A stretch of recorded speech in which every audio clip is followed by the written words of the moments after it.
So hey there YouTube, Doc's Motorcycle Service, rah rah rah rah. Got the garage door open. It's a beautiful day here in May. Unusually warm, but that's okay. I'll take it over the cold. So if you're watching these videos in order, and I hope that I am getting them posted in order, then the last thing you saw was a teaser from me about a potential brake caliper mounting bracket problem. And that's what we're going to talk about here today. And I'm going to say this enough, and don't get mad at me because this is just the way I work. I'm going to constantly be reminding you that your motorcycle, your responsibility to make sure that it's right. It doesn't matter if you take it to somebody and have them work on it. It's still your responsibility to make sure they did the job right. You might say, well, that's not my job, that's their job. You go put your life in somebody else's hands? Is that what your wife's going to say? Is that what your girlfriend's going to say? Well, he took it to them, so they should have fixed it. At the end of the day, it was your ass that got on the bike and left. So think enough of yourself, think enough of your family to make sure your bike is the way it should be. So with that out of the way, your safety, your job. Always looking. Train yourself to look for problems. I laugh at people that say, well, I never wash my motorcycle. You know what? Every time I wash my motorcycle, I'm getting familiar with the way things should be on the motorcycle. So that if I notice something that's different than it was the last 35 times I washed the motorcycle, it'll make me pull a Columbo. You remember Columbo? Hey, how you doing? What's going on? Oh, just one more thing. That's how you notice things wrong with your motorcycle. Alright, so I'm done preaching. So let's take a look at the rear brake caliper mounting bracket on Hot Donna. And I'm going to play with it for a few minutes. Well, maybe not a few minutes. You see if you can spy what's wrong. Okay, so there's the caliper mounting bracket. And I'm going to play with it here for, let's just say 60 seconds. Well, roughly 60. And I'll turn it over like this, standing behind the camera, making sure it's still in the frame. And we'll turn it like this. I know I'm not very close to it, but I've got to operate the camera and make sure that it's still in the view. So is that still in there? Yep. Have you seen it yet? You see the problem yet? Maybe I'll leave it right there. That looks pretty good. Can anybody see the problem? How about now? You see this area right here?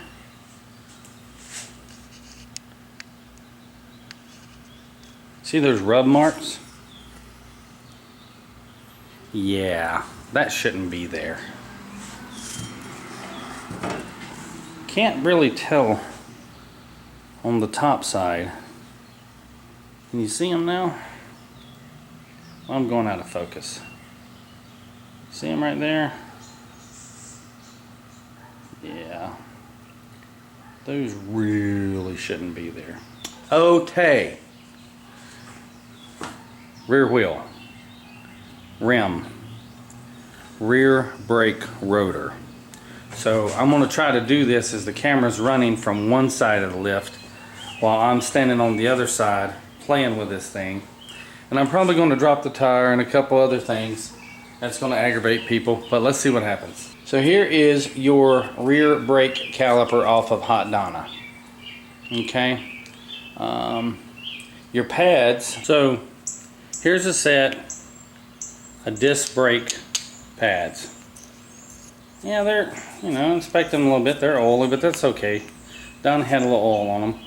But you can see the wear marks on them, where they're kind of round. See that flashing right there, this area right here? Alright, got a little grease on them, but that grease probably came as a result of me taking them off. So, here's your brake caliper. Now, I am not a juggler. I am not going to be able to do this without dropping stuff.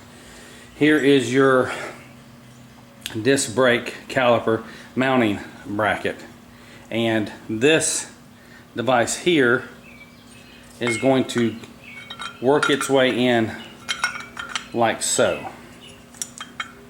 And when you have it situated where it's supposed to be at, it'll sort of line up like this, or pretty close to it. And your rotor spins through here. This piece turns through here.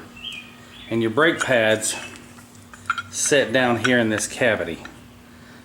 One of them like this,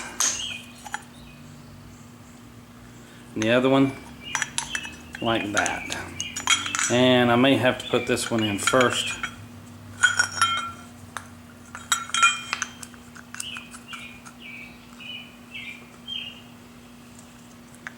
The other one in like that.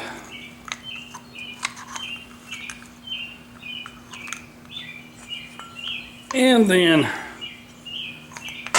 told you it was going to fall. So, the hell with that part. This spins between the pads that sit in the brake caliper that mounts to the brake caliper mounting bracket. Like so. And then, when that's done correctly, all of this, and I'm walking over here to the back side, comes down here and mounts right here, and then your axle bolt goes right through there. So now you figured out that there's a problem with the caliper mounting bracket. Okay, so we're going to take that off. So the question is, what's the problem? Most likely it was this rotor rubbing that on the inside. Oh, I knew that was going to happen. To cause these circular wear marks. The question is, was it this caliper or was it another caliper? Let me make sure you're still on camera. Yeah, you can see that. I'm going to tighten it up a little bit. So the question is, was it this caliper, this brake rotor, or was it another brake rotor? Well, you know, I don't think it takes a magician to see how badly that is worn. All right? And since this is probably cast, and this is chrome, pretty in chrome, I would think that if this was hitting that, then the bottom end of this thing down here would be scratched all to hell. So my thinking is that this bad boy went on here like this. And you know, and again, keep in mind, this is the outside, because this is the side right here that's scratched up, and that fits right there. I would have to think that, and you'll notice that with this touching back here, this is not lined up correctly. So when you push this down, now it's lined up. It's not hitting anything. And it's spinning on the bearing right there. So if this is as scratched up as it is, I would like to think this would be scratched all to hell, or at least marred. And I'm going to tell you, I don't know if you can see it or not. I'll zoom in there for you. But that part of the brake rotor is damn near spotless. Walk by. Say hey, Linda. Hey, Linda. Hey, Linda. Oh, Linda's back. Linda's got jokes. Okay. So, again, I mean, there's a couple little fuzzy marks right here. But there's nothing on this rotor that gives me any indication that this rotor made those marks. So the question is, how did the marks get there? Again, not a magician. if we go on the premise that this is an original piece of equipment for Donna, who is a 34-year-old motorcycle with just about 40,000 miles on her, I know of at least 3 owners of this bike. Could be a lot more. But I doubt the 3 people that I know would have found this, fixed the problem, and then not replace this. I don't know. But we're going to replace it. Already ordered one offline. It's going to go to the chromer. It's going to come back and go on here. So the question that you may have, well, if it wasn't this rotor, it had to have been another rotor. There's nothing else that would have fit in there and caused that. Now, brake system problems are like discussing tires. Just don't ever have a conversation about what motor oil to put in a motorcycle or what tires to put on it. Just don't. Just don't. But to make certain that this rotor is okay, what we're going to do is take it off of this rim and we're going to test it. And I'm going to show you how to do that. So this is your brake rotor. This is your brake rotor mounting bolts. And it's tied in here to part of the wheel or the rim that you'll see in just a minute as soon as we break these loose. Now, little tech tip here. These are star bolts. They're not hex bolts. Hex bolts. You don't want to put hex bolts into a star bolt and they won't fit, and you don't want to put star bolts into a hex bolt because they will fit. Just right tool for what you're working on. Thank you, Linda. Everybody say thank you, Linda. Linda says you're welcome. Now leave me the hell alone. Okay, so we're going to make sure we're still on camera. We're going to take these out, take this off, take a look at it. If you're like I am, sometimes you need to mark stuff. Sometimes I get busy with stuff and I always want to know where it is. So I'm going to put R out, which tells me this is the rear caliper rotor and that is the outside. You guys must know I love you. Oh yeah, you see that? This is what thread locker looks like when it's on your bolt and it dries. Why will that not zoom in? Alright, this is how it is. That's dried thread locker right there. Okay, so we're going to go ahead and pull these other 5 out. Get this thing off.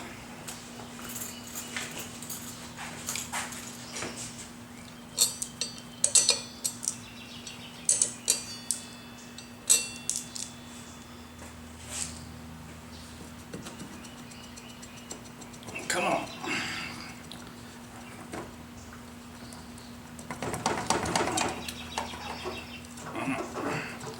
All I'm doing is just pulling it at 3 o'clock and 9 o'clock, or 3 o'clock and 9 o'clock, and just walking it off the spine here. There it is. Okay, so this is the flattest, newest, best conditioned surface that I have access to. This is a toolbox that I got for Christmas. So the way to test these things is to take them, put them on a flat surface. Did you hear that? Listen again. There was no ring. Alright, nothing like a bell. Like, I don't know, like...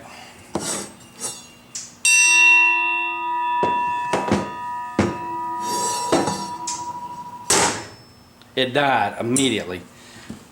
There's no movement. I'm trying to make it wobble on here. See?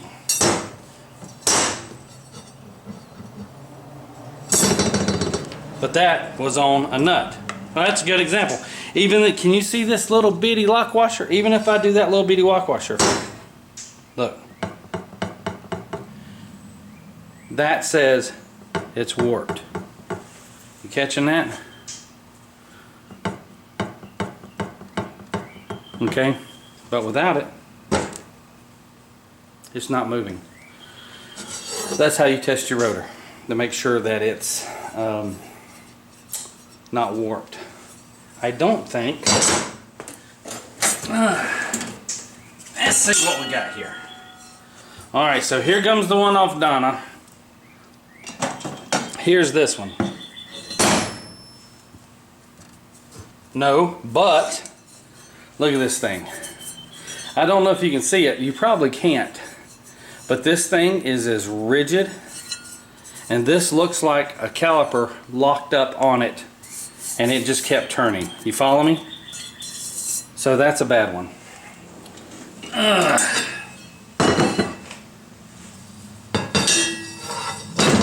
Oh boy. Oh, we got a winner. Alright, did you see that? Let's see what's happening. Oh boy. What's that mean? We done talked about it, ain't we? See it one more time. Yep. She's warped. Alright, simple enough. And you can see these black marks. That's a sign of high heat. I about guarantee you. Alright, so let's take a look at these together. Alright, so these have grooves in them. This tells me, here's your brake pads. This is the metal. This is your friction material. Your brake rotor slides between them. When you hit your brake pedal or pull your brake lever, these tighten on this, starts to get hot, creates friction, you don't go no more. Alright, I'll about guarantee you that a caliper locked up on this bike that this one was on, black is a sign of heat. And if this was your bike, you would have felt some difference. The bike would have stopped quicker than it normally quits, or it stops quicker than it normally does. It would take more acceleration to get to the same speed than it normally does. This one, these guys right here, will never cut into a rotor. This simply means that the owner of this rotor took this all the way down to the metal pads. His friction material was gone.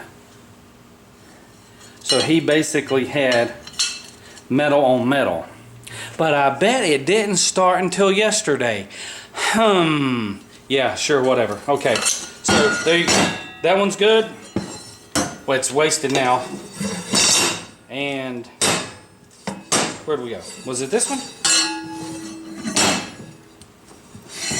Or was it this one? There we go.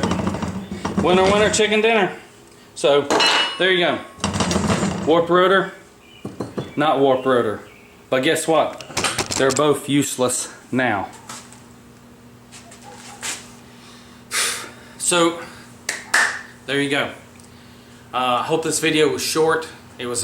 This was more of an informative video for you, to give you an idea of what to look for, what to feel for, what to hear for. Okay. Remember, when you're on a motorcycle, hell, for any vehicle, my father always taught me, don't blare the music when you're riding down the road. Okay, guess what? Because if you can hear your music, you can't hear your motor. Always drive with your window cracked down just a little bit so you can hear what's going on with your car. You would be surprised how many preventive repairs, well, how many repairs could have been prevented if people would stay off their damn phone when they go walking up to their vehicle, or stay off their phone when they're walking up to their motorcycle, or doing these. Because when you walk up to your vehicle, you're looking at it. You're looking at anything wrong for it. Motorcycle, what's the tires look like? Do they look slack?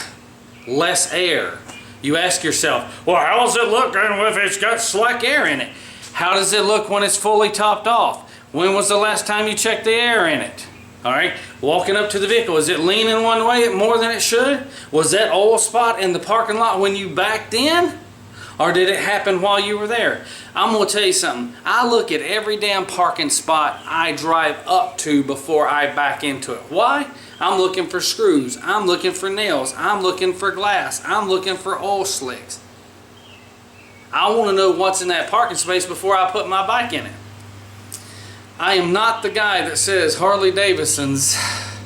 I can't send this guy the other day. He's like, I don't worry about my Harley Davidson till it stops leaking oil. Because that means it's out of oil and then I need to be worried.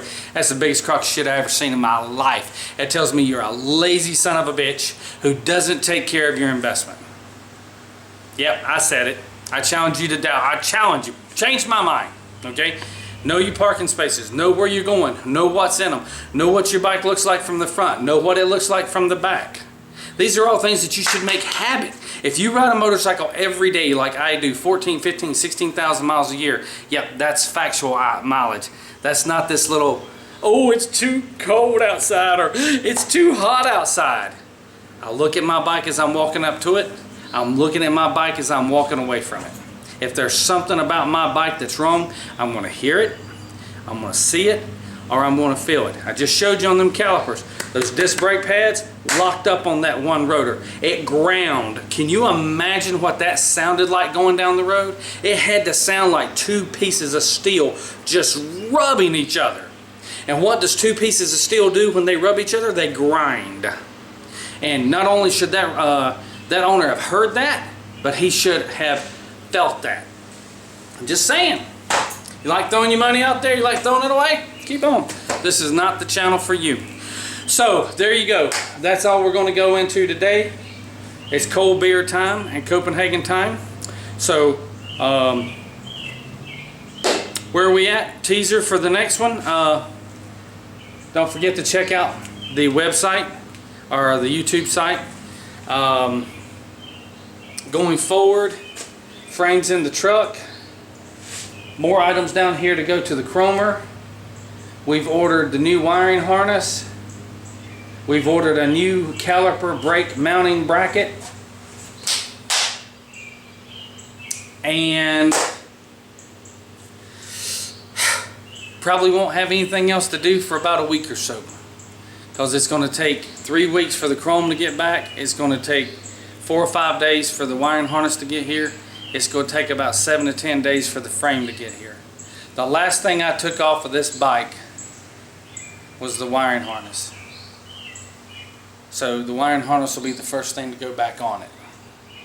And then we'll put the front forks in it. And then we'll start putting the new swing arm in the back and the new rim. And, or not the new rim. Maybe. Maybe. We'll see where. Anyway, y'all go enjoy your weekend. Look for another video in 7 to 10 days. Y'all take care. Bye. And